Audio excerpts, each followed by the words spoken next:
चलिए आज की क्लास स्टार्ट करते हैं। और हम लोग पढ़ चुके थे इलेक्ट्रिक फील्ड के बारे में कि इलेक्ट्रिक फील्ड बेसिकली क्या होता है।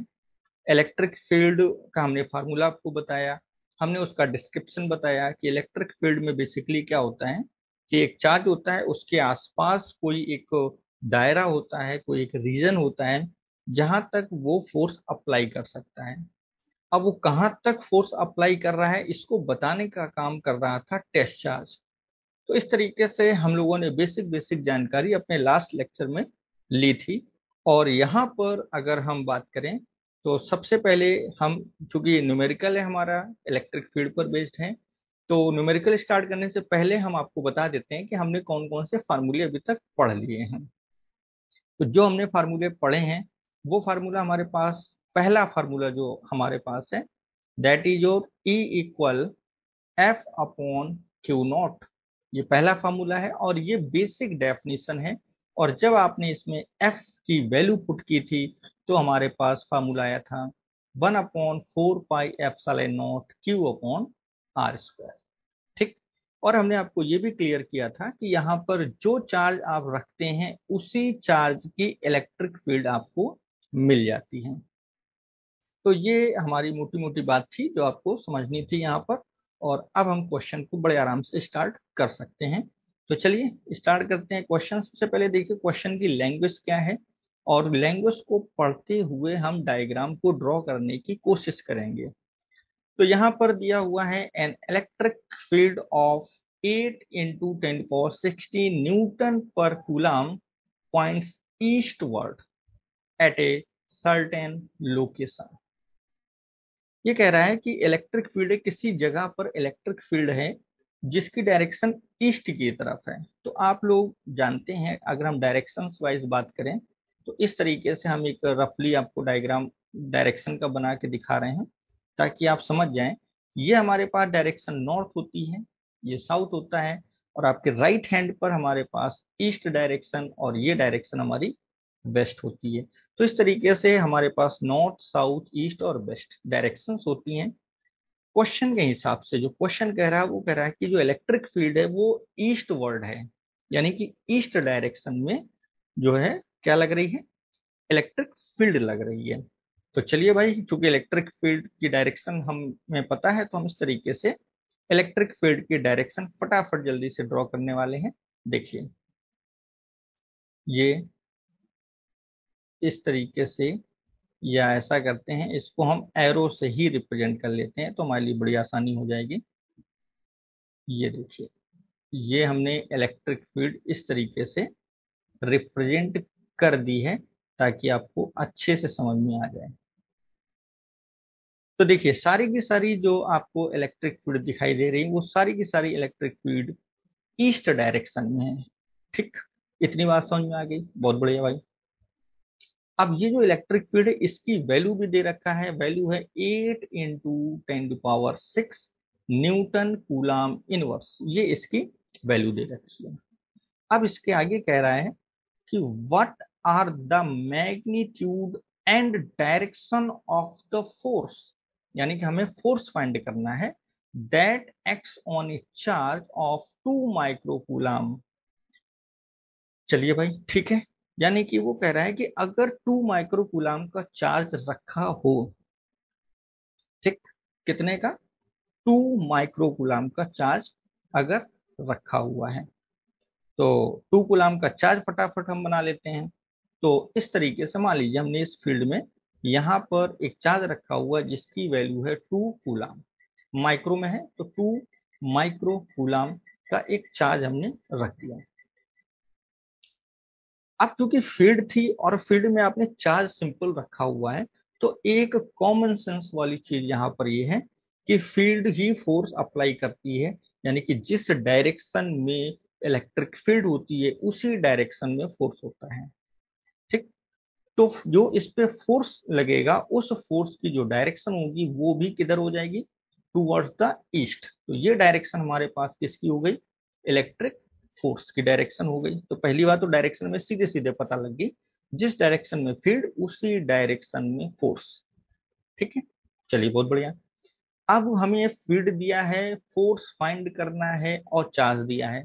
तो ई, एफ और क्यू में फार्मूला, तो ई और एफ में, ई, एफ और क्यू में जो फार्मूला होता है वो हमें फार्मूला समझाने की जरूरत नहीं है। आप जानते हैं ये जो फार्मूला आपको दिख रहा है यही फार्मूला है जो ई, एफ और क्यू में होता है। तो इसी फार्मूले को हम यहाँ पर यूज करेंगे और हम लिख सकते हैं कि F is nothing but that is the product of E into Q not. तो जो चार्ज आपने रखा है वही तो टेस्ट चार्ज है। तो इलेक्ट्रिक फील्ड कितनी, इलेक्ट्रिक फील्ड हो गई 8 × 10⁶, और जो चार्ज आपने रखा है वो चार्ज है 2 माइक्रो कूलम, माइक्रो का मतलब -6, ये हमने बता रखा है। तो इस तरीके से टोटल 16 न्यूटन का फोर्स अप्लाइड हो गया, और इसकी डायरेक्शन बिल्कुल वही होगी जो डायरेक्शन हमारी इलेक्ट्रिक फील्ड की है, यानी कि ईस्ट वर्ड, ईस्ट की तरफ ही इसका फोर्स लगेगा। चलिए इतनी बात तो हमने समझ ली। अब इसके आगे क्या कह रहा है, इसके आगे कह रहा है क्वेश्चन में ही कि what is the acceleration of the charge if it has a mass of 10 ग्राम। यानी कि अब हमें इसका एक्सीलरेशन भी बताना है। तो हम लोग बड़े आराम से जानते हैं कि अगर फोर्स हमें पता है, अगर फोर्स पता है और एक्सीलरेशन निकालना है तो force F equal m into a, यहाँ से एक्सीलरेशन हो जाएगा F अपॉन ए। और जैसा कि F हमारा आ चुका है, F है 16 और मास दे रखा है आपको 10 ग्राम। तो चूंकि 10 ग्राम है तो इसको किलोग्राम में आप कन्वर्ट करेंगे तो 10⁻³ हो जाएगा। तो इस तरीके से यह आंसर आएगा 1.6 इंटू 10⁻³ और यह आंसर है मीटर सेकेंड इनवर्स 2 में। तो फाइनली जो आपने चार्ज रखा, यानी कि वो टेस्ट चार्ज हो गया, चूंकि आपने रखा तो वो टेस्ट चार्ज हो गया। तो जो टेस्ट चार्ज आपने रखा इलेक्ट्रिक फील्ड में, वो उस पर फोर्स लगा 16 न्यूटन का, वो उसी डायरेक्शन में मूव करने लगा जिस डायरेक्शन में इलेक्ट्रिक फील्ड लग रही थी, और उस पे एक्सेलरेशन हो गया 1.6 इंटू 10⁻³ मीटर सेकेंड इनवर्स 2। तो इस तरीके से हमने क्वेश्चन को पढ़ा, और क्वेश्चन को पढ़ने के तुरंत बाद ही हमने क्या किया, पूरा का पूरा अपना जो भी ये मतलब सिस्टम था उसको हमने सॉल्व किया, पूरा डायग्राम बनाया और फाइनली आंसर तक हम पहुंच गए। तो इस तरीके से ये फर्स्ट क्वेश्चन हम लोगों ने कंप्लीट किया, एंड आई होप कि आप सभी को ये समझ में जरूर आ गया हो। ठीक है, अब हम लोग सेकेंड क्वेश्चन की तरफ मूव करेंगे। सेकेंड क्वेश्चन जो हमारे सामने दिख रहा है, इस क्वेश्चन को बहुत अच्छे से पहले पढ़ेंगे, फिर हम डायग्राम ड्रॉ करेंगे, और डायग्राम ड्रॉ करने के बाद समझेंगे कि वो कहना क्या चाह रहा है। तो जैसा कि क्वेश्चन है, चलिए स्टार्ट करते हैं। कह रहा है कि ए 4 माइक्रो कूलम पॉइंट चार्ज, यानी कि एक पॉइंट चार्ज है जो कि कितना है, 4 माइक्रो कूलम का एक पॉइंट चार्ज है। बहुत बढ़िया भाई। इज प्लेस्ड, रखा गया है, कहाँ रखा गया है, इन एक्सटर्नल यूनिफॉर्म इलेक्ट्रिक फील्ड, एक एक्सटर्नल और यूनिफॉर्म इलेक्ट्रिक फील्ड में रखा गया है, और इलेक्ट्रिक फील्ड आपको दे रखी है 1.6 इंटू 10⁴ न्यूटन कूलम इनवर्स। तो ये बात तो वही हो गई जो आपने अब इससे पहले देखी थी कि एक चार्ज था उसको इलेक्ट्रिक फील्ड में रखा गया था। तो पहला जो स्टेटमेंट है वो बिल्कुल एज इट इज है जैसा आपका इससे पहले वाला क्वेश्चन था। हम बड़े आराम से डायग्राम बना लेते हैं फटाफट जल्दी से। ये देखिए, हमने इस तरीके से यूनिफॉर्म इलेक्ट्रिक फील्ड बना ली, ये यूनिफॉर्म इलेक्ट्रिक फील्ड हो गई। ठीक है, और इस यूनिफॉर्म इलेक्ट्रिक फील्ड में हमने चार्ज रखा हुआ है, ये देखिए चार्ज रख दिया है, और इस चार्ज की वैल्यू है 4 माइक्रो कूलम, और ये जो इलेक्ट्रिक फील्ड है इसकी वैल्यू है 1.6 इंटू 10⁴। यहाँ तक की बात समझ में आ गई, डायग्राम बना लिया हमने। अब इसके आगे कह रहा है कि at what point, at what distance, distance का मतलब किस डिस्टेंस पे कोई पॉइंट होगा, क्योंकि इलेक्ट्रिक फील्ड किसी पॉइंट पर ही होती है, हमने आपको समझा रखा है। तो at what distance, at what distance का मतलब एट व्हाट पॉइंट, किस पॉइंट पर, फ्रॉम द चार्ज, चार्ज से, the net electric field zero, जो नेट इलेक्ट्रिक फील्ड होगी वो जीरो होगी। आखिर हम ऐसा पॉइंट कहां पर लें, ठीक है ना, जहां पर इलेक्ट्रिक फील्ड क्या हो जाए, जीरो हो जाए। आप ये क्वेश्चन देखने में बहुत आसान सा लग रहा है कि इलेक्ट्रिक फील्ड जीरो करना है हमको। इलेक्ट्रिक फील्ड जीरो करने का मतलब क्या हुआ? देखिए, क्वेश्चन में इलेक्ट्रिक फील्ड दे रखा है और वो कह रहा है कि कोई पॉइंट ऐसा है। तो अगर हम मान लें थोड़ी देर के लिए कि जो हमारा पॉइंट है वो यहाँ कहीं पर है, ये मान लेते हैं ये हमारा पॉइंट है P। और अगर हम इस चार्ज से और पॉइंट तक की डिस्टेंस मान लेते हैं कि ये जो डिस्टेंस आपको दिख रही है, ये जो डिस्टेंस है, ये डिस्टेंस है x, ये पूरी यहां से यहां तक की। और इस x डिस्टेंस के बाद जो इलेक्ट्रिक फील्ड है वो जीरो हो रही है। तो अकॉर्डिंग टू क्वेश्चन हमें सबसे पहले क्या करना होगा, हमें फॉर्मूला अप्लाई करना होगा। तो हम फॉर्मूला कौन सा अप्लाई करेंगे? क्योंकि इस डायग्राम में हमें सिर्फ इलेक्ट्रिक फील्ड दिखाई दे रही है और सिर्फ चार्ज दिखाई दे रहा है, इसके अलावा कुछ भी नहीं है। तो इलेक्ट्रिक फील्ड और चार्ज में सिर्फ एक ही फार्मूला है और वो है 1/4 pi epsilon not Q upon R square. अगर आपको याद है सिर्फ यही एक फार्मूला है जो सिर्फ क्यू और ई में है। और यहाँ पर हमसे कह रहा है कि भैया ऐसा है कि इलेक्ट्रिक फील्ड को आप क्या कर दो, जीरो कर दो। अब अगर हम यहाँ पर मान लो चार्ज क्यू की वैल्यू रख देते हैं 4 माइक्रो कूलम, तो ई की वैल्यू जो है वो क्या हो जाएगी 1.6 इंटू 10⁴। समझेंगे बात को, ठीक।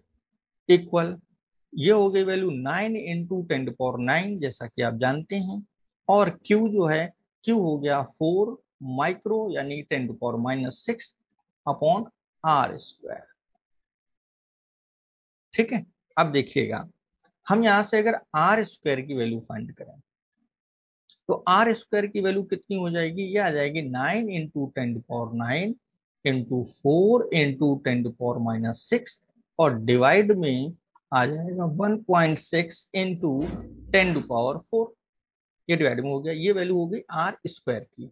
और अगर हम यहाँ से स्क्वायर को रिमूव कर दें, अगर हमने ये जो स्क्वायर है अगर इसको हटा दिया तो यहाँ पर हमारा आ जाएगा अंडर रूट। ठीक, इसमें कोई दिक्कत वाली बात नहीं, बहुत आसान है, सबको समझ में भी आ रहा होगा। अब 9 जो है, ये देखिए 9 दिख रहा है, इसको बाहर ले गए तो ये हो गया 3। ये 4 दिख रहा है, इसको बाहर ले गए तो ये हो गया 2। ठीक। इधर 10⁹ 9, 10⁹ लिखा हुआ, ये 10⁻⁻6 लिखा हुआ है। तो 10 बचा 3 और 10⁻3 में से 10⁻2 से एक 10 बाहर लिया है और अंडर रूट में केवल क्या बच गया, कितना बचा 10। ये बात समझ में आ गई सभी को? 10⁻3 था, तो 10⁻3 का मतलब हो गया 10⁻2 इंटू 10। तो 10⁻2 से एक 10 बाहर आ गया और एक 10 अंदर रह गया। तो ये ऊपर वाला हमने पूरा सॉल्व कर लिया। अब नीचे की कहानी देखते हैं। नीचे की कहानी ये है कि 1.6 लिखा हुआ है। 1.6 का मतलब हुआ जाके 4 इंटू 4 होता है 16। ठीक, 4 इंटू 4 कितना हुआ 16। तो यहां से अगर हम डेसिमल इसका हटाते तो ये पावर कितनी बचती है हमारी, ये पावर हो जाती है हमारी यहाँ पर 3। ध्यान से देखेंगे, जैसे हमने डेसिमल हटाया अब पावर हो गई 3। ठीक, तो 16 से एक 4 बाहर आ गया और 10⁻3 जो ऊपर भी 10⁻3 बचा था तो ये हो गया 10√10। देखिए कितना आसान था। और अब हम इसकी काटापीटी करने वाले हैं। तो देखिए इससे तो ये पूरा फटाक से कैंसिल हो गया और ये हो गया 2 2 जा 4। यानी कि फाइनल हमें जो यहाँ पर आंसर दिखाई दिया आर की वैल्यू वो हो गई 1.5 मीटर में। ठीक, तो हमें ये पता लगा कि 1.5 मीटर का अगर हम एक दायरा खींच दें, ठीक है ना, तो ये जो चार्ज है उस चार्ज की जो फील्ड होगी, ठीक है, इस चार्ज की जो ये फील्ड फील कर रहा है वो हमारे पास फील्ड और एक फील्ड जो लग रही है, ठीक है, यानी कि यहाँ पर नेट इलेक्ट्रिक फील्ड का कॉन्सेप्ट चल रहा है। तो यहाँ पर ये जो आर आपको दिख रहा है 1.5 मीटर, यानी कि आपको ऐसा लग रहा है कि ये 1.5 मीटर तक इलेक्ट्रिक फील्ड होगी, ऐसा हमें फील हो रहा है। लेकिन यही कॉन्सेप्ट गलत है। इसको मैं सॉल्व करता चला आ रहा, सॉल्व करता चला आ रहा, सॉल्व करता चला आ रहा, सिर्फ इसलिए ताकि आपको वो पॉइंट मैं समझा सकूं कि कहां पर आप सब गलती कर सकते हैं। और वो पॉइंट कौन सा है? वो पॉइंट वही है जो मैंने बार बार रिपीट किया। क्या मैंने कहा था? मैंने ये बताया कि जो चार्ज हम रखते हैं उसी चार्ज की फील्ड आती है। लेकिन जल्दबाजी में आप लोग क्या करोगे कि इलेक्ट्रिक फील्ड दिया, चार्ज दिया, आप आर निकाल लोगे, जो जनरली सब करते हैं। जैसे कि यहाँ पर हमने सॉल्व करके दिखाया, आपने फील्ड रख दी, आपने चार्ज की वैल्यू रख दी, और यहीं पे आपका आंसर हो गया गलत। क्यों?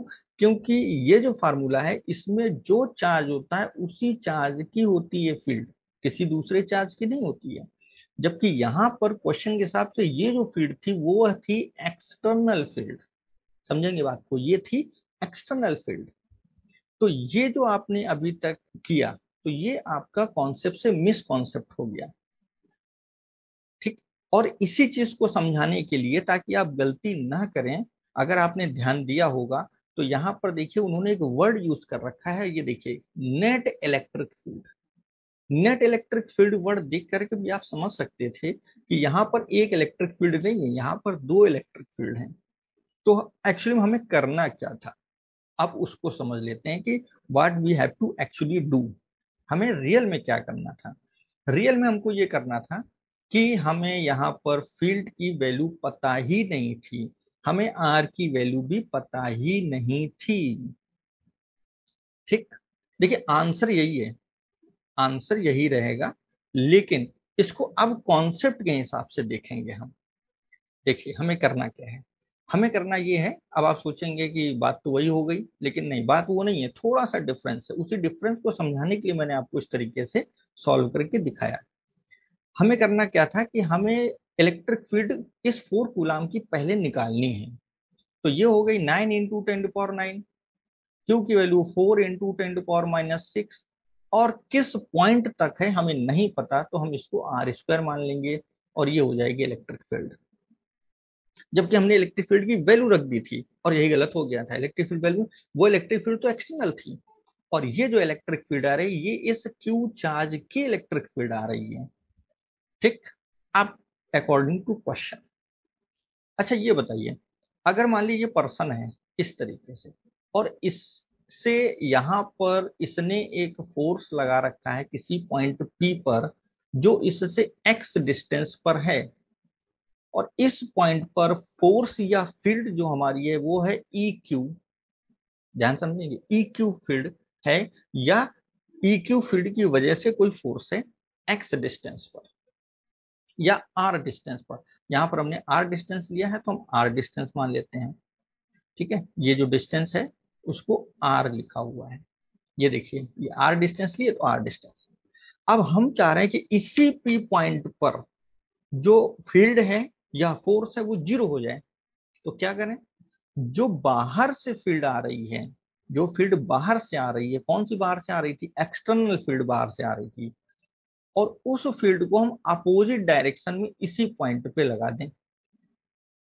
अब कॉन्सेप्ट शायद समझ में आया होगा कि हम क्या कहना चाह रहे हैं।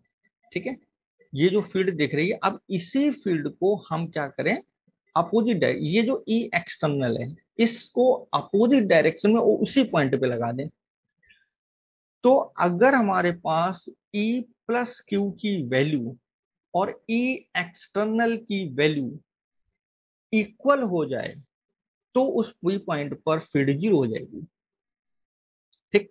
तो अब हमें क्या करना है कि यहाँ पर 9 × 10⁻⁹ × 4 × 10⁻⁻⁶ अपॉन r² या x² जो भी आप लेना चाहें, और यहाँ पर इक्वल में 1.6 × 10⁴। और इस तरीके से r की वैल्यू जो आपकी आई थी 1.5 मीटर, वही आ गई।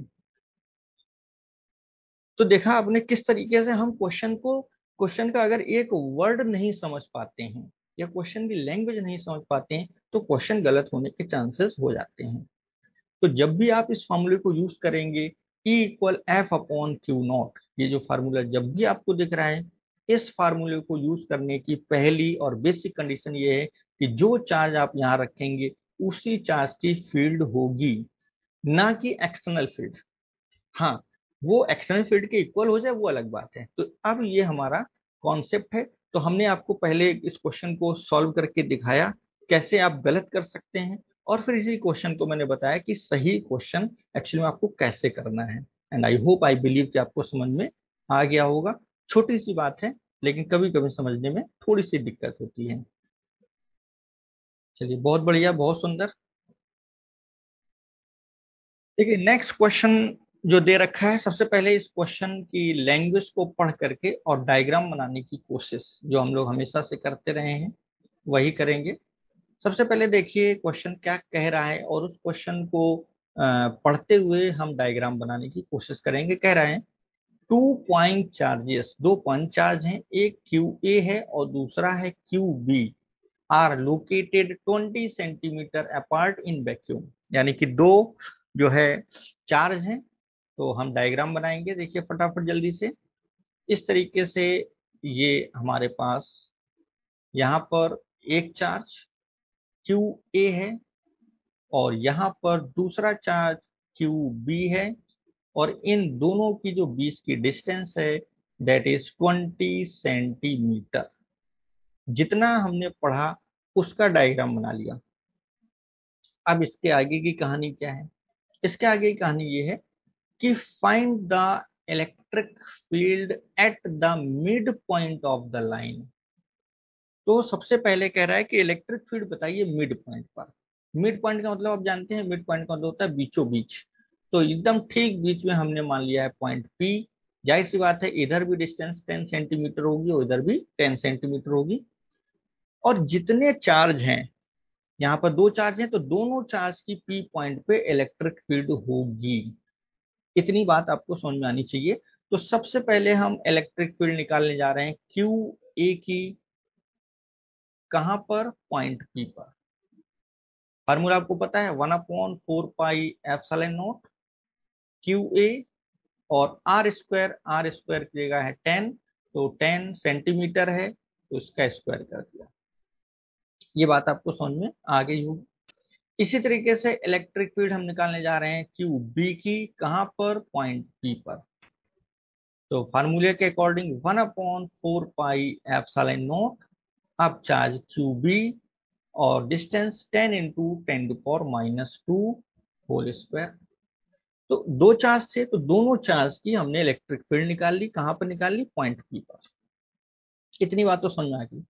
तो क्या दोनों को ऐड कर दें? नहीं, ऐड नहीं कर सकते। क्यों? क्योंकि इलेक्ट्रिक फील्ड एक वेक्टर क्वांटिटी है, क्योंकि फोर्स को बताती है। फोर्स वेक्टर है तो इलेक्ट्रिक फील्ड भी वेक्टर होगा।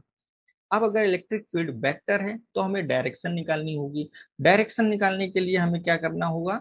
इसके लिए हमें देखना होगा चार्जेस कैसे हैं। तो जो क्यू ए चार्ज है ये है पॉजिटिव, ये क्यू ए चार्ज पॉजिटिव है और क्यू बी चार्ज नेगेटिव है। तो पॉजिटिव चार्ज से इलेक्ट्रिक फील्ड बाहर की तरफ निकलती है, यानी कि इस तरीके से इलेक्ट्रिक फील्ड जा रही है। और क्यू बी चार्ज में इलेक्ट्रिक फील्ड अंदर की तरफ जाती है, यानी कि इस तरीके से जा रही है। समझिएगा बात को बहुत ध्यान से, ठीक है ना? नहीं तो आप थोड़ी सी भी जल्दबाजी में आप गलत कर सकते हैं। इसको मैं अलग से आपको बना के दिखाऊंगा ताकि आपको ये चीज बहुत अच्छे से समझ में आए। ये देखिए, हमने यहाँ पर एक पॉजिटिव चार्ज रखा। तो इस पॉजिटिव चार्ज की शायद अब आपको अच्छे समझ में आ जाएगा। तो ये जो पॉजिटिव चार्ज है इसकी फील्ड देखिए आउट, बाहर की तरफ, इस तरीके से हो गई। और यहाँ पर हमने जो नेगेटिव चार्ज रखा तो इसकी इलेक्ट्रिक फील्ड अंदर की तरफ, इस तरीके से अंदर की तरफ, इसकी डायरेक्शन अंदर की तरफ है। मैं ऐसा करता हूँ, इसका कलर चेंज कर लेता हूँ ताकि आपको कंफ्यूजन ना रहे। ये देखिए, ठीक। तो नेगेटिव वाला जो चार्ज है, नेगेटिव चार्ज इसकी डायरेक्शन इनवर्ड है और जो पॉजिटिव चार्ज है उसकी डायरेक्शन आउटवर्ड है। ये पी पॉइंट कहाँ पर है, ये पी पॉइंट इस जगह पर है, ध्यान से देखो पी पॉइंट इस जगह पर है। अगर हम इस लाइन को बढ़ा दें, ऐसे मिला दें इस तरीके से, तो पी पॉइंट इन दोनों चार्जेस के बीच में है। और अगर दोनों चार्जेस के बीच में है तो देखिए जरा डायरेक्शन दोनों की, ये डायरेक्शन किसकी है, ये फर्स्ट वाले चार्ज की डायरेक्शन है, और ये डायरेक्शन किसकी है, ये सेकंड चार्ज की डायरेक्शन है।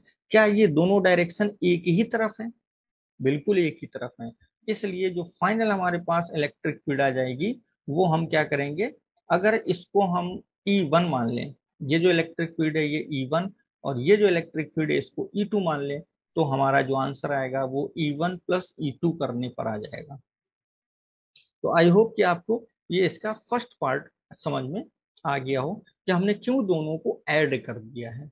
क्योंकि पॉजिटिव से बाहर और निगेटिव में अंदर हुआ, तो पी पॉइंट जिस जगह पर है वहां पर डायरेक्शन एक ही तरफ है। ठीक, अब इसका सेकंड पार्ट की तरफ चलते हैं। सेकंड पार्ट क्या कह रहा है, सेकेंड पार्ट हमारे पास इस तरीके से है, कह रहा है कि if the negative test charge of magnitude 1.5 is placed at the mid point, find the force experience by the test charge. तो जो डायग्राम बनाया था उसी डायग्राम में ही हम रहते हैं, जो था एज इट इज। यहाँ पर हमारे पास क्यू ए चार्ज था, यहाँ पर हमारा क्यू बी चार्ज था, और बीच में हमारा जो पॉइंट था वो था पी। इधर भी डिस्टेंस 10 थी और इधर भी डिस्टेंस 10 थी। हम लोग निकाल चुके थे इलेक्ट्रिक फील्ड पी पॉइंट पे, जो कि आ चुकी थी E1 प्लस E2, यानी कि दोनों इलेक्ट्रिक फील्ड आपस में ऐड कर दी थी, तो पी पॉइंट पर इलेक्ट्रिक फील्ड आ गई थी। इतना हम लोग कर चुके हैं।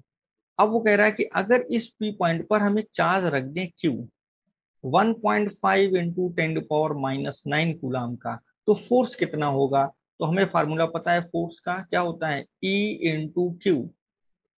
तो किस पॉइंट पर फोर्स, पी पॉइंट पे फोर्स, इलेक्ट्रिक फील्ड भी पी पॉइंट पे और चार्ज भी पी पॉइंट पे।